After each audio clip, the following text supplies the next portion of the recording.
We'll start, I guess, about now. Welcome. Yeah, welcome. Thank you for joining us. This is Jake. New episode of Shine Central Coast. Yes, welcome. Yeah. So first of all, thank you so much for this tea. How's it going down? Good. Earthy, as you kind of said at the beginning. This might be a bit earthy, and it is. Yeah, it is. Tell us again what's in there. What's in it? So there's native sarsaparilla or Smilax glycophylla, Yeah.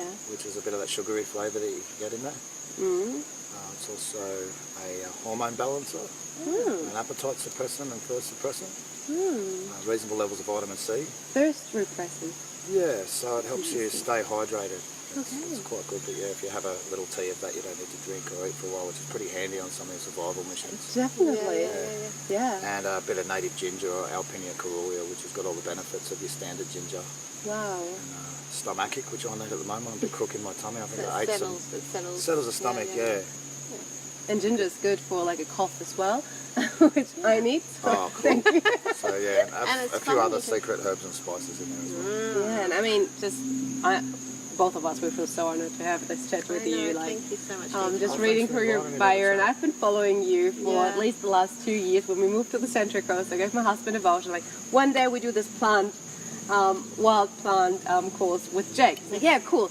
And then every single class was on a date when we were not in the country, when we had another date, everything. And Oh, that's all right. There'll be like, others. that's exactly it. It's like, oh yeah, there will be a time. Like, okay, now I start getting in touch with an interviewer at least. Yeah, we get to know each other a little bit. Exactly. Yeah.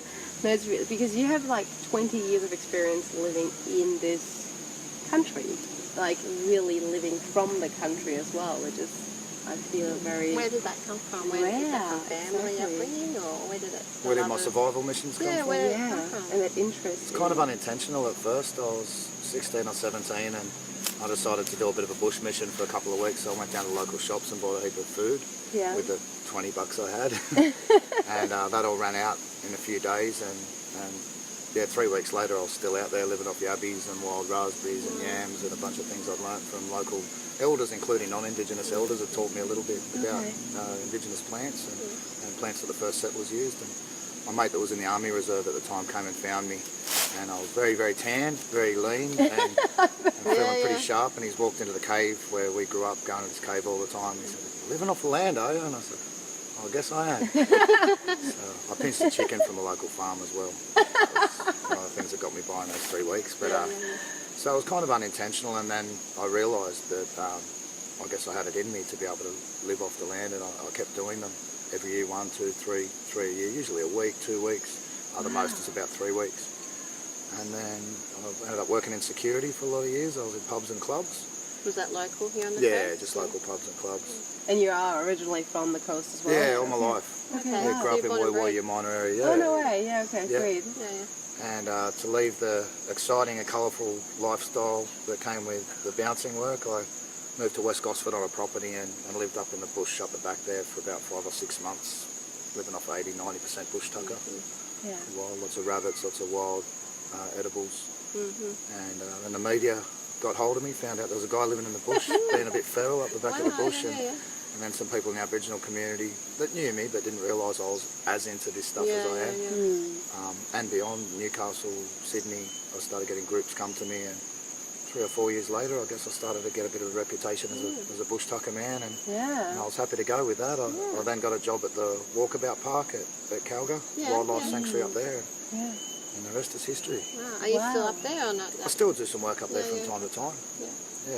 It's interesting that you work like with people like us who start getting into this land, but also the Indigenous, like both sides, which is, I find, really because you're interesting. learning having on that. both sides as well, gathering information. Getting- knowledge. We all learn like, off stupid each other. You know, questions. we are what we do, and there's a lot of people out there doing some pretty amazing things with the environment, with the youth.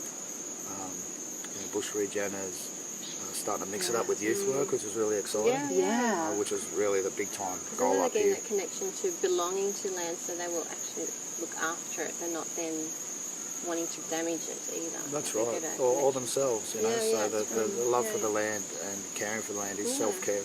You know, without it, we've got no future. So we really need to strike that balance. And I love the idea of the youth work with the bush regeneration or the bushcraft.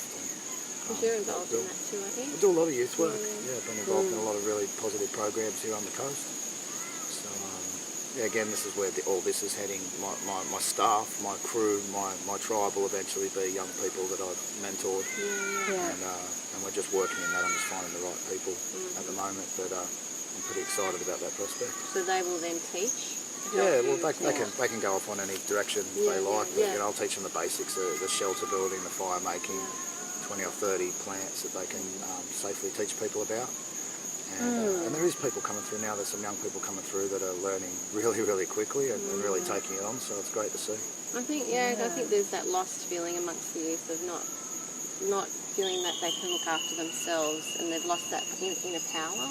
So I think giving them that strength, that knowledge that they can look after themselves just with basics can really empower them to be able to walk into the bush with just a backpack on and know that you're not only going to survive but you're going to thrive is pretty damn empowering. That's exactly what I was thinking. Yeah. Just being here and it's like, wow, just... See you guys. Yeah. See you in a few weeks. Yeah. Just, whatever. I know I will survive and I don't need anything for it. I don't need this fancy job or something. All I need, Mother Nature provides. It is possible. It's not easy. I know. We're a creature of comfort.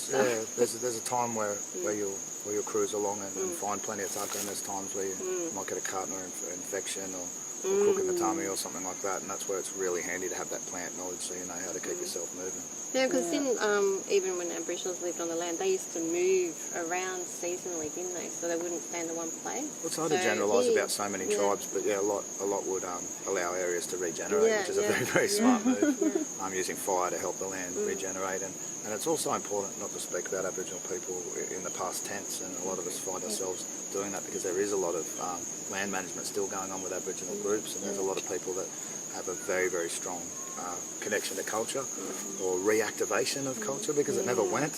No, exactly.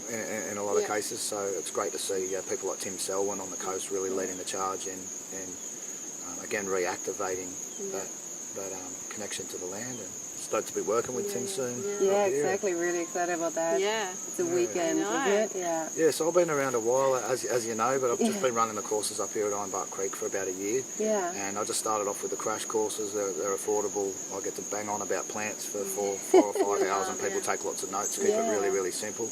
Get to know people in the community and where they're coming from. They get to meet me and see where I'm coming from. Well and truly, I tell them a fair bit about what I'm up to.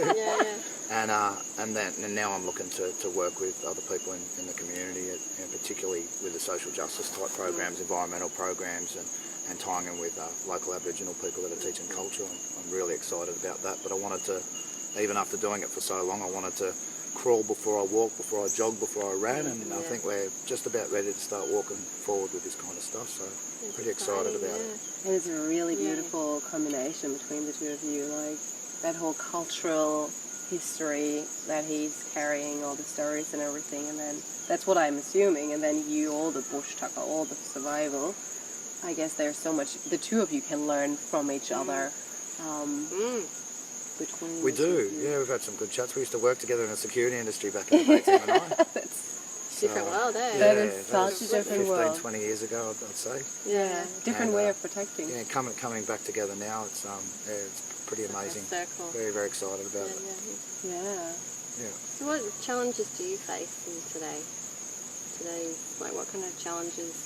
With survival? Yeah, just living on the land. Is there, I don't know, some challenges or strengths, things that you learn, or things that you might not have thought you would have learned? Things I wouldn't have... might not have learnt through what you're doing now. Okay, well, my love for the land has certainly, ironically, allowed me to exist better in society. It really, really centres me. I always struggled to make society work for me. I've always been a worker since I was a young fella, but the only time I'd really feel centred and happy and strong was when I'd spend time in the land.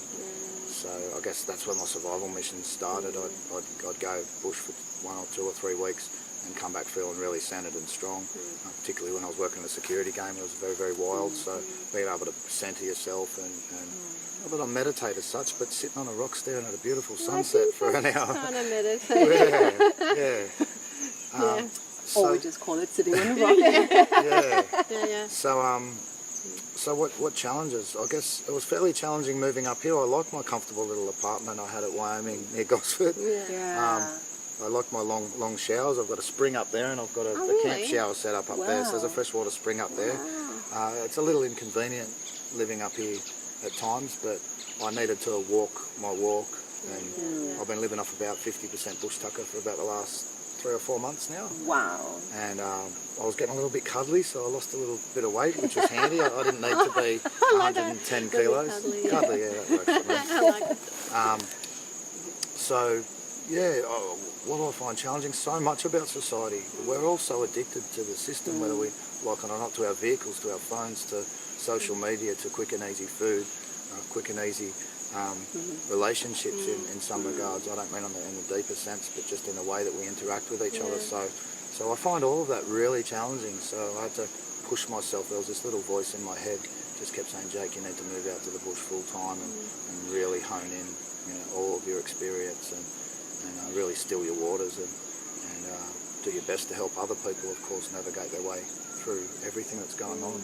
It's not an original thought of mine, but someone suggested recently the world's getting existentially better and worse at the same time. There's just so much going on in the world. There is, and we need people that care about others and have forethought as to where things are going to be in 10, 20, 30 years. We need them to be at their best. So that's why I'm up here really, really focusing on my craft, which is connecting people to the land in a real and tangible way. And so powerful. Yeah. I'm like nearly tearing up hearing you say that. Just hearing someone so able to tune into their inner voice And listen to it and follow through with that care for other people too. A lot of people don't care for other people enough to be in action with that, and you've got this gift. Caring for others is caring for ourselves as well. So you've got to find that balance, and there's a lot of people talking about balance all the time. And I think, say that to any single parent or any parent in general, whether you're going to get balance all the time, you're not. Activists, anyone striving for something, get balance wherever you can and hold on to it with both hands. There's going to be times where everything's really, really unbalanced, realistically. I think it's when you're strong inside, then you can go through any challenge as well, because you know who you are in that challenge. You can get back to yourself to balance, and you don't need anything superficial around you to balance you out. When did you start sharing what you've learned? I mean, you just started just trying. Let's see how long I'll do it. It's kind of just a challenge. That's what I guess was kind of the start for you. But you realized that there was a gift within you that you can do this. When did you start sharing what you've learned? I've never been short of a word. Good so point. I always had something to say. So I remember, being probably as young as 10, 11 or 12, showing my mum and dad and Aboriginal family that lived a couple of doors down the difference between a fox track, a dog track and a cat track in the bush, because I sat there quietly and watched them. And the difference between a swamp wallaby track, which is a very common wallaby around here, and an eastern grey kangaroo and a wallaroo, the little subtle differences underneath their feet. So I guess always been sharing. Anytime I'd find something exciting or catch something exciting in the bush, I'd come back and show everybody, be it a snake or a lizard or pretty much. It's just always been something which I've loved doing, is sharing my excitement and enthusiasm for the land. But officially, I guess, when I got the job at the Walkabout Park at Calga. Okay. Okay. So there was actually a job to share. So I saw an ad in the paper. A friend pointed the ad in the paper out to me. I guess about 14, 15 years ago now, and I remember the phone number 4375 1100. That was really important to me. I wanted to get out of the security work and get into something of greater consequence. And I rang him up, and the guy basically told me to boot off. He goes, the position's already been filled. We've had over 500 applicants, and he wasn't very nice to me at the time. It was a long time ago. And I said something really cocky like, you don't have someone like me. Yeah, I can see that happening. And he said, Just after knowing you for a few he minutes. said, well, what do you mean by that? I said, well, I'm pretty good with my botanical Latin, and I've been studying Aboriginal history and plants and uses for plants around here my entire life. So I know a little bit of the local language, so I can work with people from all different cultures. I think I even beefed up my story a bit and said I was pretty handy around the kitchen and with tools and stuff, which I'm not really. I'm just desperate to try and get the job. It's okay to beef it up. So I'm happy to do whatever I can to try and make this work. I said I've not done bush tucker presentations or anything, but I feel like I could really give a good presentation. Wow. Not shy of taking people around and showing them our beautiful backyard. And he said, well, I can't promise you anything, but I'll meet you. As I said, the position's already been filled. So I turned up, and I guess that was my first bush tucker presentation in a pillowcase with stuff that I'd gathered by the side of the road. Wow. And I talked him through a bunch of plants, and he was pretty impressed with that. And then walked him around his sanctuary that he'd had for however many years, and showed him the tracks and the animals, and talked about the estrus cycle of an eastern grey kangaroo and the gestation period, and how long they live, and how many different species of kangaroos there are, and was just doing my absolute best, You would have pretty been desperate. like, wow. Talking about the plants and whatever I could find. And by the time I got back, I was a ranger in a wildlife sanctuary. Wow. How amazing. And that was that. Yeah. Wow. Yeah. Well, here we've got some plants here you put down now. Yeah. You're talking Yeah. about. Go through these. Well, Here, you pick that one and I'll I away. know. I might start with something a bit off the Yeah. out of the ordinary and not something people would expect from me, but I often talk about introduced species such as this lantana. You can smell it straight off. So that's the kind of reaction Very you get from a lot of strong. people, and I really want to change the view on a lot of introduced plants. I often say for human beings to call any other species on the planet invasive is a little hypocritical, you know, when a lot of these plants are really, really useful. Lantana, for example, you can use the leaves, you can burn them to ward off mosquitoes, which is one of the things they do in I parts love of Africa. lantanas from now on. Yeah, So you can burn the leaves to water off. yeah, they're wow, an insect yeah. repellent. Straight off. You don't need to dry them. You just burn them straight like green. Yeah, I've burnt them green, dried them before. Yeah. They also in Brazil, where they call it white sage, they pound up some of the leaves, mix it in with a vitamin E cream, I believe, and use it for all kinds of different skin conditions, acne, chickenpox lesions. And you can do that with Don't go your trying this at home either, guys. Some of this is hearsay, some of it's through personal experience, but you've got to be quite careful. Yeah. The fruit, speaking of being careful, the fruit of the Lantana camera is this species.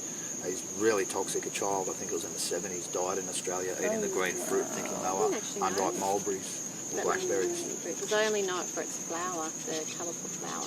Yeah, egg and bacon is one of the names they call it. People sometimes pull those out and suck the nectar on the back, but due to the toxicity of the fruit, I don't consume any of this plant. But in other parts of South America, they pound up and infuse the root and use it to treat whooping cough, bronchitis, bronchiolitis in babies and small children. It's a revered plant in the country of its origin. It's not only surviving on the driest inhabited continent on Earth, but it's thriving. So a lot of these introduced species are incredibly useful. Yeah, yeah. Interesting. It's got a bit of bracken Aren't they fur. called like an adaptogen? They're really good at adapting to the environment they're in. Yeah. Oh, they sure are. So Yeah, and being we can able use that to as actually survive in Australia, Yeah. which isn't, I guess, for a plant the easiest country to live on. That's right. Yeah. So this is just your standard bracken fern or Pteridium esculentum.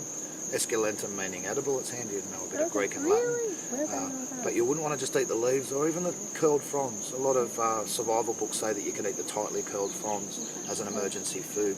But when they start to open up and get little side branches, they become carcinogenic. They can give you bowel cancer.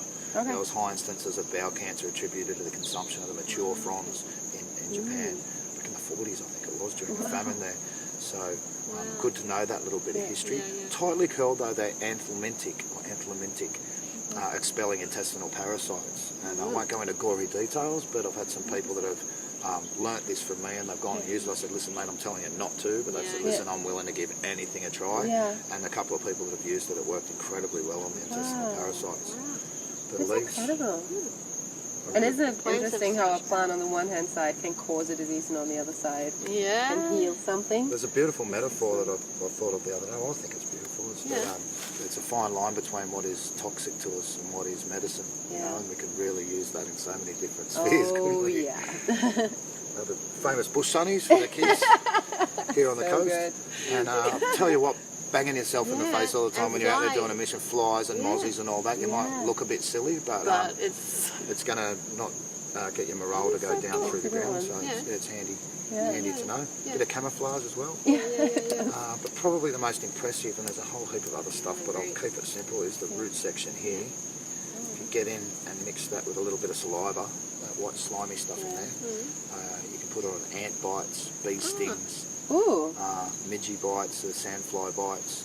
It'll take out the swelling of it, So mozzie just bite. mix it with some saliva and then just Chew on rub some it on. spit and rub it on. It's probably 10 times more potent than Stingo's. Plus, it'll take out the swelling. Wow. It's like got some sort of alkaline substance in it that counters like an the enzyme. alkaloid. So cool.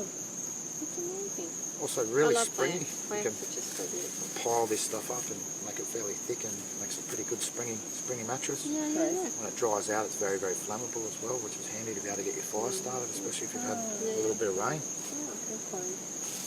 Here we've got the Sydney peppermint. So you can't just go up to any gum tree and get that strong eucalyptus smell. Yeah. This fella here, smell that one. A favourite of the local koala populations. Wow. Oh, I can just full smell on. it now. Super strong. So Oh, that Wow. is divine. it's got a chemical in it called that beautiful? piperitone, which is a pharmaceutical precursor to menthol. Yes. Ah, It's yeah. still used in sinus surgery and things like that today. Yeah. Just smell that all day. Yeah. Likewise.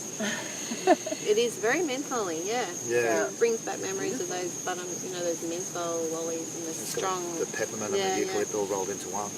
So wherever you see these trees around, there's a chance you could have koalas, and koalas are critically extinct, critically endangered here on the Central Coast, nearly Do extinct. we still have some? We've got a handful that we know of. Okay. I've been leading a campaign for about the last 5 or 6 years, dishing out motion detecting cameras and engaging people that are out there, like the fella that gets rid of dogs, foxes and cats for council and national parks, a fella called Keith. He got one on motion detecting camera only a few k's away at the local dam, the Mangrove Dam. We've had one up at the Watergans, some scats at Berkeley Vale of all places, a sighting at Gosford, a sighting at Pearl Beach. So I'm currently in talks with both state and federal government and candidates in the upcoming elections to try and get them to list our local populations as critically endangered local population, which will help preserve, hopefully, help preserve a lot more habitat. Because all over Australia they're really funny. They're struggling. They're saying 30 or 40 years and koalas will likely be extinct in the wild, and that's just I shocking. can't understand It how is. that's It really is. And just raising that awareness. because people just assume koalas. They're here. Everywhere. Yeah. Yeah.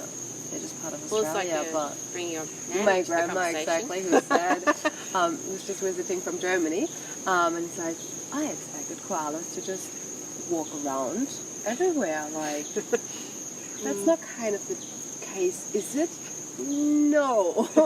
I've seen some wild koalas, one on Magnetic Island in front of Townsville, and the other one down at Cape Otway, Great Ocean Road.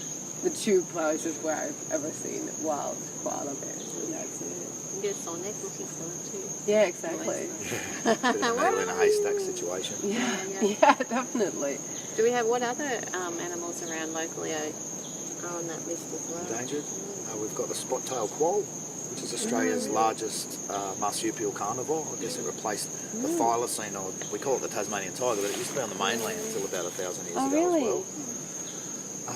Geez, lots. We've got the giant burrowing frog, the red-crowned toadlet, the powerful owl that gets up to 65 centimetres tall, ladies. That high? Yeah, Whoa. that's the largest owl in Australia and the second largest in local? Australasia, yeah. No They're way. absolutely an amazing bird. They're just huge. Have you They're seen big. one? I've seen one. I was fighting to protect their habitat at Bambara at Carryong, and 2 days before we got the first block in the national park and got a major win, one landed on a tree outside my house and started hooting at me. Yeah, that makes sense. So I've been wanting to see one my whole life, and bam, there it was. Wow. Yeah, but when you It was, protect the land, it kind of, thanking you. I guess it's a Pretty thank you. special. I was, Yeah. I was a bit shocked. Keep I had doing. A bunch of mates with me as But well. that so- would have- Bad. Yeah. So come on. just, And it was What a exciting. big one too. It was huge. And the very one that would have been, because I was only 3 k's in a straight line to the site we were fighting to protect. Yeah. Wow. Very special. Yeah. So what is your favourite place here on the coast? Or if you don't have to disclose, but Okay.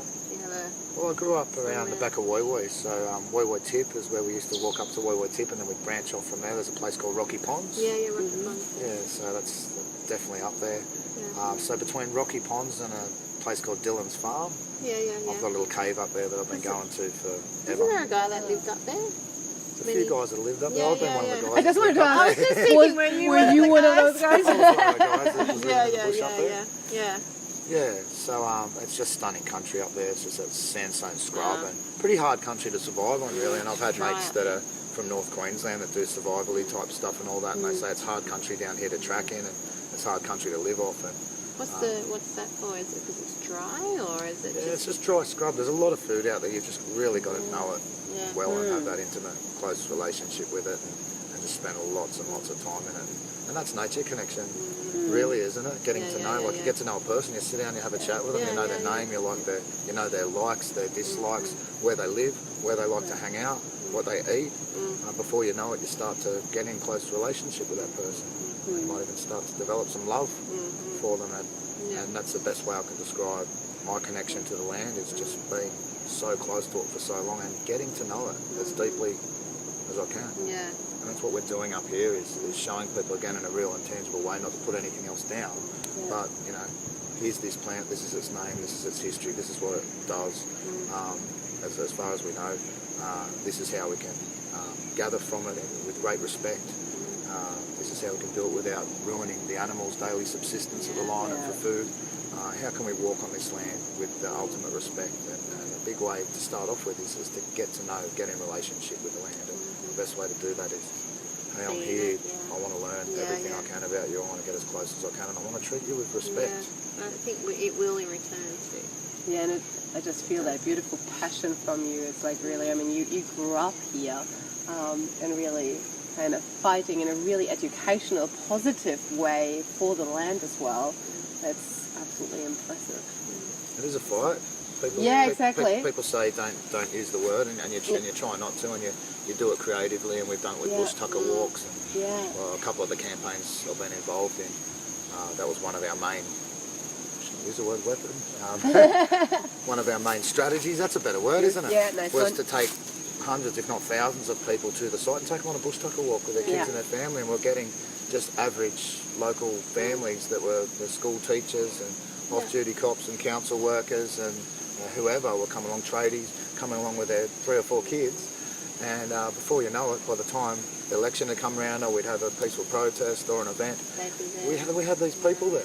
Yeah. You know, not all the hippie community and all that, which is great, and I'd love to see more of that, the community getting involved. Bring everyone But that's together. the real power is in your average Joe on the street, because they could go either way politically, and the politicians know that, and when they see a sea of 300 or 400 faces that didn't look like me back in the day with my dreadies and all that you would expect to be at this kind of thing, it was really quite powerful. And I think it is growing in that way when you see, like, with the seismic thing going on. I was at the one, you were there too, the one at Terrigal. Yeah. And just seeing the variety of people there, it was so good to see different walks of life actually taking action in our community. We're under siege here on the Central Coast right now, so I'm not sure exactly what is it? what's going to happen with the seismic testing with Wallara too. That's a South Korean government-owned project that they're trying to push through, that the government's just approved, with the mangrove tip potentially allowing poisonous toxins to leach into our water supply. Well, they've done it already, and they want to continue to do it. It's very, very interesting and trying times. Yeah, so instead of myself and a few others being the head of the snake, we're really looking to get behind other people that would be helpful if they were younger people in general, because they've got a bit more longevity, a bit more time on their hands a lot of the time. Get it happening back in the unis, because there's not a great deal of activism coming out of our local uni at Edinburgh. Because that's where they used to come That's from. what they used to be all about.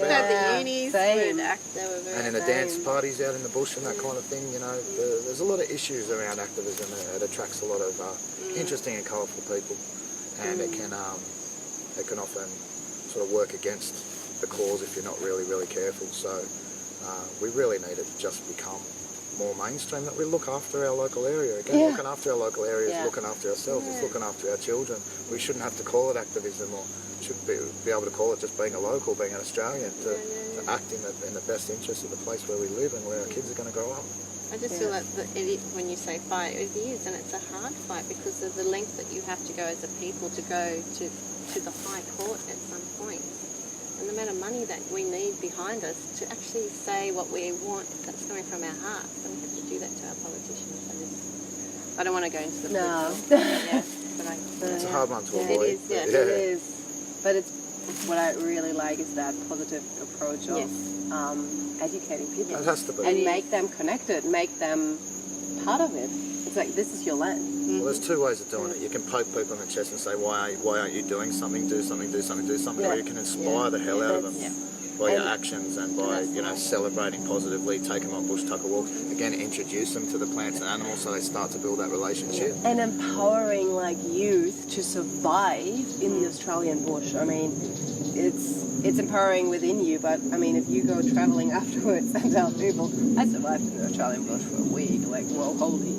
How empowering is that within them as well? And that's okay, hang on, I survived, but only because these plants were alive, because I could access water, just realizing that you need water to survive. Yeah, they know the land. They've got a fair idea of how it works and its resources and how to tread lightly and with respect on the land. And you can't take that away from someone who is the same thing that a lot of people, I guess, get out of meditation and spirituality and martial arts and the discipline that comes with being an elite sports person or someone who's just successful in terms of living a good, strong life, a leader, satisfying life. It's very much the same with the nature. Yeah. The nature stuff. It gives you a deep sense of satisfaction and peace. Yeah. Strength. Yeah, and a lot Resilience. deeper than a corporate success. That was, at least for myself, a big turning point when I realized, corporate success is nice. There's more. There's just so much more. And where do I want to put my brain? And that's through a similar journey. I mean, not similar to yours, but there were people around me who kind of influenced myself. Where it was hey, no, I don't want to put my brain into that corporation any longer. I need to find new ways how we can use, how we can make use of people for a better place, for our children, future generations, and the animals who are living here. The fact that we have koalas is, for myself, that's good to know. Even though they are highly endangered, there are still some, which now it makes a lot more sense to actually even care for them and learn how to help them. I think that's beautiful. Beautiful that you empower people from that perspective. Showing them alternatives, showing them what their backyard holds, and you can survive. What's your vision for the future of the coast? What would you like the coast to look like? People probably wouldn't expect me to start with this answer, but the word development is an interesting word that's been largely hijacked by us tree huggers as being a bad thing. Development could be development of arts, culture, entertainment, all the kind of things that we're doing here. Development could include things that protect our environment, make our environment the centrepiece of any kind of development that happens, and celebrate that, celebrate our strengths here as a community.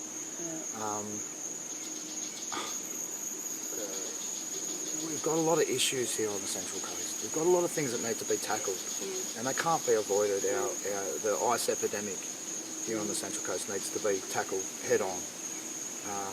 The youth suicide in particular needs to be tackled head on. I've got a concert coming up at the Rhythm Hut in a couple of weeks where we're raising funds and awareness around that. We need to look at all the absolute cancers that are going on in our community, but how do we address the environmental degradation that's going on? These things need to be addressed, and how can we do that? We can do that through concerts. We can do that through bringing the community together. Why not, if we've got a Mariners game, why not do it as a fundraiser and awareness raiser for Lifeline or for some youth program that we've got here running on the Central Coast? We need the community to step up, and that's something that we are actually good at. So we've got a whole heap of stuff that's not going so well here on the Central Coast, like record-breaking issues we've got here on the coast.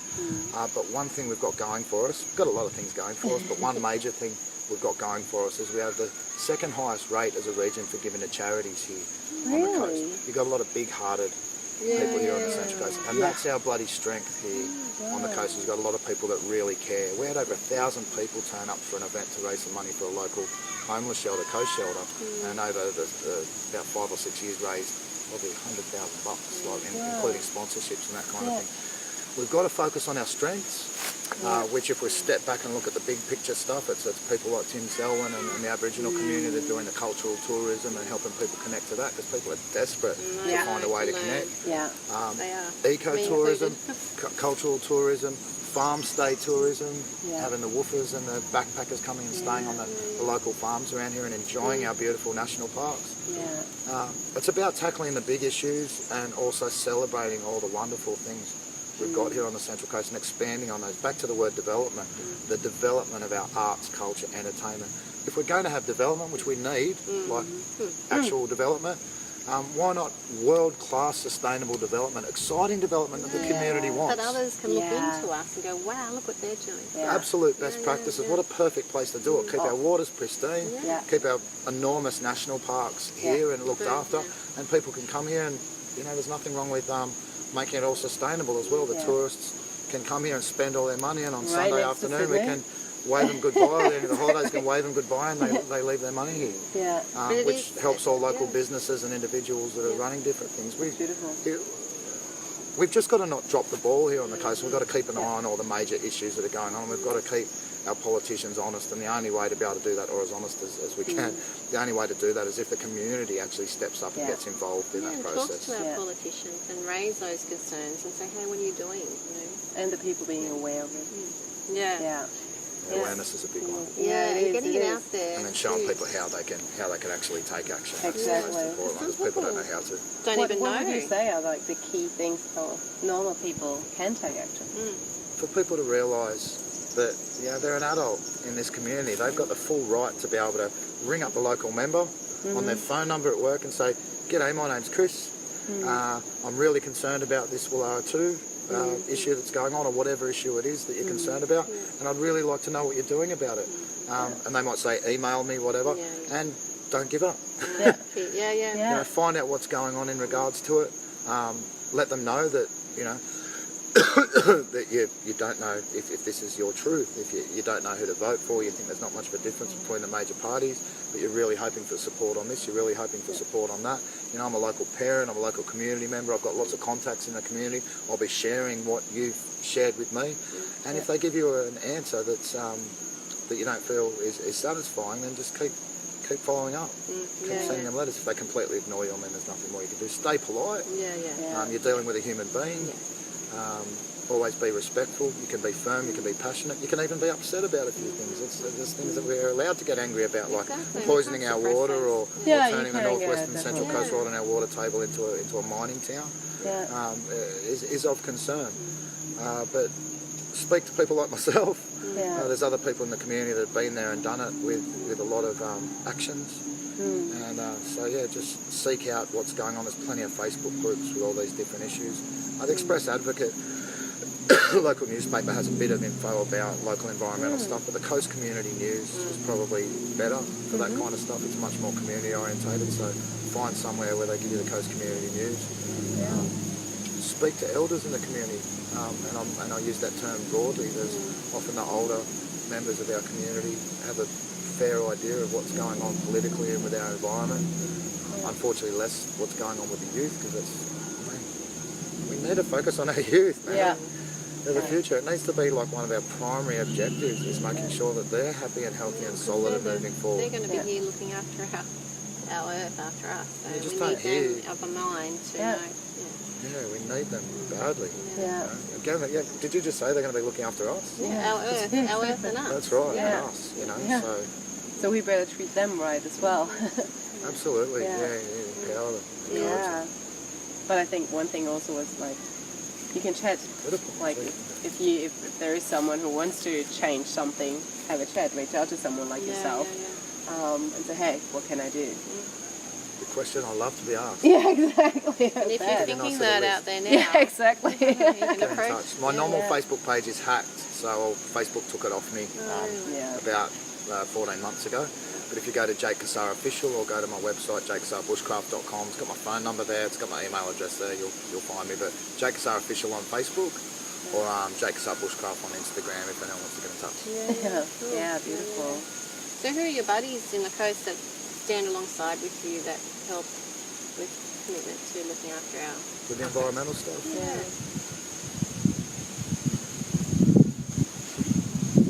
There has been a lot of people that have come and gone, so it takes a great deal of energy to run a campaign. So a lot of people will have their one big campaign, like there's a beautiful lady in our community, Sue Chidgey, who ran the campaign to save 25 reserves. Council is going to be selling 25 nature reserves, children's playgrounds and that to developers just before they merged the two councils together. So I got behind Sue and a couple of other people got behind Sue.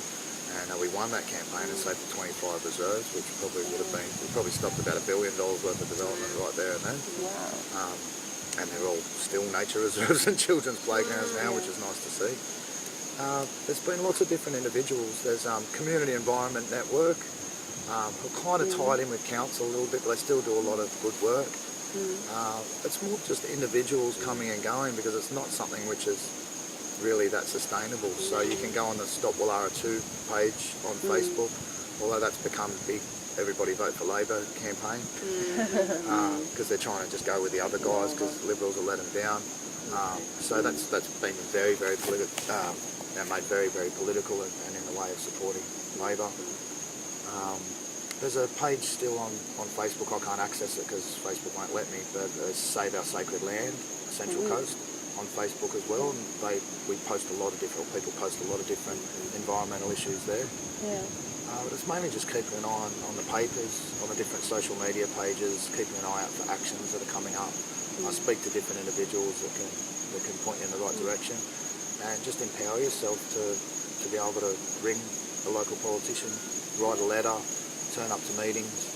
And if people just go to one action a year, send a couple of letters a year. Sign petitions. It's so easy to sign the petition. You've got to look out for the, speaking of easy, you've got to look out for some of the easier stuff like the change.org. Like, for example, they were great for the first couple of years. They really made a difference. And now, I mean, how many of those do you think politicians get every day? 100? 200? Yeah. So, again, you're dealing with human beings. So if you can pull them up on the street, they're all out at the moment trying to win everybody's votes and say, g'day, really want to know what you're doing about this, this and this. Again, stay polite and respectful. Call, email, and just don't give up if there's something you're passionate about. The more people that do that, encourage your friends to do it as well if they feel passionately about it. It's not that difficult. It's more just about perseverance. And if enough people are doing it, you've got an issue here with the barking dog next door that the local council is getting a few emails about, and then you've got the issue with the bushland being cleared at the end of your street, and it's the last little wildlife corridor where a couple of koalas have been spotted. The more people that make an issue of this here, the pile of papers, if you like, as a metaphor, is building up, till they want to get those papers off their desks. So it's that simple. It's about letting them know what's going on and sticking to it. It gets more complicated later, especially if politicians have had a deal to make that development go ahead and get a bit more tricky, but with enough noise from the community and some people that don't mind ruffling feathers from time to time, like myself, and there's a few others out there, you can start to pick at the stitching of some of these things. And just start with one topic. So often in today's society, everybody's just overwhelmed. Like we're so distracted by everything, and then we are just overwhelmed. Oh my gosh, everything is just broken. That's right. What can I do? I can't possibly handle all of that. But what you also said is just like there's something that where you're really passionate about, just start doing that. Like, and I like to keep it local. Like, if there's thousands of people, probably tens of thousands of people supporting the Adani, and we should be trying to stop that enormous climb on the Great Barrier Reef. But at the same time, a lot of things are getting neglected here on the coast, and they don't have enough support. So if you can support one thing or three things on the Central Coast, then that'll keep you busy. Yeah, I bet. Because we're all busy anyway. Yeah. Local's a good idea to get started. I'm not saying you can't support or sign a petition for this or that or share something on your page. Do whatever you like. But if we can focus on local stuff. when it's your home, Yeah. like really when it's your home and this is where you grew up, or Should be. like for me, this is where I'm living at the moment, just like what can we do?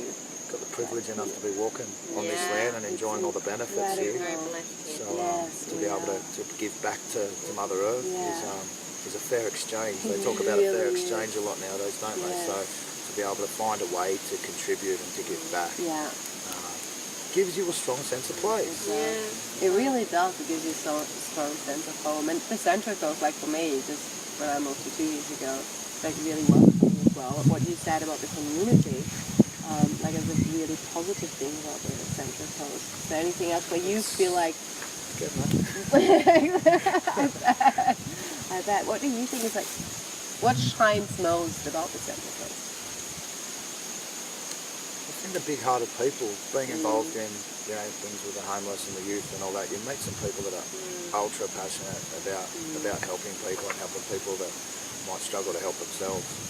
So that's what really encourages me and inspires me to encourage other people. I love the word encouragement. I just think that's giving someone courage to keep doing the work that they're doing. That's beautiful, yeah. And so that's a big one there. People's love for nature. I think that's a real, that opens an opportunity for people to be able to connect people, reactivate not only their love for nature but their willingness to get involved in protecting it and nurturing it.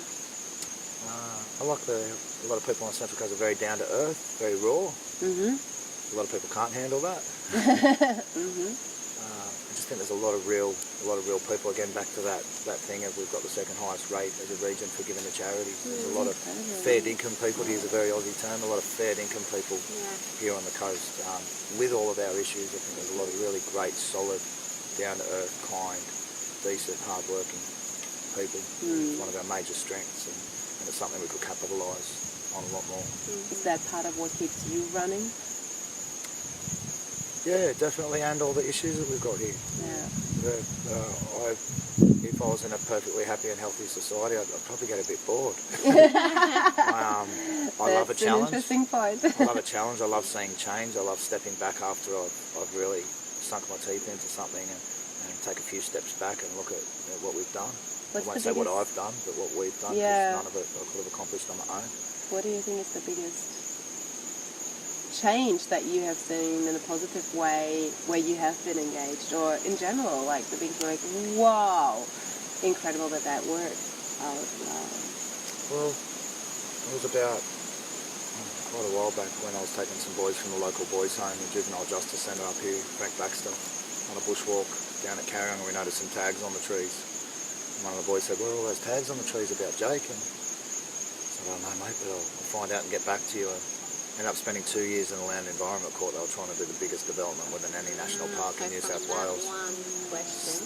There'd been activism on the Central Coast, but it was mainly, with great respect to them, the little old ladies and their husbands in the paper, and only 3 or 4 people. There hadn't been that big movement of hundreds of people, not that I recall, turning up and with the banners and all that kind of stuff. And that's where that all started to change. It was between Woy Woy and Gosford. Yeah. And we ended up setting like a blockade, if you like, or an activist camp on Woy Woy Road. We stayed there for 89 days Yeah, that was until we got a promise out of the government to protect it. Then we had to fight the government for years and years and years to make it happen, have lots more protests. I ended up running in 4 elections as an independent, trying to leverage the government into buying the land and honouring their promise. Yeah. We had massive concerts, 4 or 5, I think. Most people had 650 people turn up to the Rhythm Hut for an environmental concert, which was brilliant. So many people, both the Indigenous and the non-Indigenous community, coming together. There was also a great deal of division because... It's beautiful, that connection, like everybody It was turning up. huge. It must have been for your heart, just like, oh my gosh. But it freaked a lot of people out because we've got this tall poppy syndrome in Australia, don't be loud and proud, don't be out there, don't be passionate, and then you've got the other layer, and don't be angry, don't be upset, don't call a spade a spade. So we're like, what can we do? I just want to... So it created a lot of support, and we had a tidal wave of support for saving Bambara at Carryong in the end. But we also had a tidal wave of opposition, which was fascinating and certainly kept it real. But 4 elections later, I met with the Minister for the Environment, a fellow called Rob Stokes, not a bad bloke for a poly, and I put the landowners in touch with him, and we'd all had a bit of a chat about how we could turn that land into the national park and get it off the hit list, so to speak, for the developers. And I'd got to about 6 or 7% of the vote in the election. I knew I wasn't going to get elected. It was never my motivation. But basically, it was only separated by a couple of hundred votes who was going to win or lose that seat. So when I got 6%, which is a few thousand votes, I was able to say to the Minister for the Environment, if you don't buy the land, I'm going to do everything I can to make sure that you guys don't win the election. And you know, with that 6%, there's a fair chance it's going to cost you the election. Just to be raw, this is how it happened. I said, buy all the land before the election, make it all national park before the election, or else. Basically, that's how politics works. And he put out his hand and he shook my hand, and we got a new national park out of it. Wow. It was surrounded by national park anyway, wasn't it? So it was just this chunk of land. So there was a lot more that happened. Again, a couple of years in Land Environment Court, and a lot of blood, sweat and tears, quite literally. Ended up in court 7 times with developers trying to sort of take me out of the picture of all kinds of different things. Because it probably would have been $1 billion development again there. It was huge. It was going to be the size of 800 houses. Again, the largest development within any national park in New South Wales. So, thank you. Well, it was a good team effort. And it's funny getting to this age and stage in life, and you just take out about 10 or 11 years for Bambara, and it was all I did. It was all I did during that time. It had to. There was a lot of people in bed to make that development happen. So we had to pick at the stitching for a few years and then go really, really hard. And, so that's when I started to see the real change happening. Then we went from there on to Calgary and stopped them basically mining right next to the Walkabout Park, the place where That's right. and a bunch of other stuff. I won't go on about it all, but we got some huge wins, and that I felt the best bet for me was to pull back. 2 days before Wallara got approved, they took my Facebook page off me, and I thought that was probably a bit of a warning shot for me to kick back and go, all right, maybe it's time to get behind some other people and spread more awareness and I don't know, start earning a living and doing what I need to do, because you don't as an activist. I'm still heaps involved in lots of different stuff on the coast, but mainly focused on getting behind other people. I think I mentioned to you earlier, the leaders don't create followers, they create more leaders, and I'm not calling myself that, but that's the basic game plan, is to see the younger generation coming through, really giving a shit about the place that we live in and about their future and about their kids' future. Yeah, you're really creating that spider web.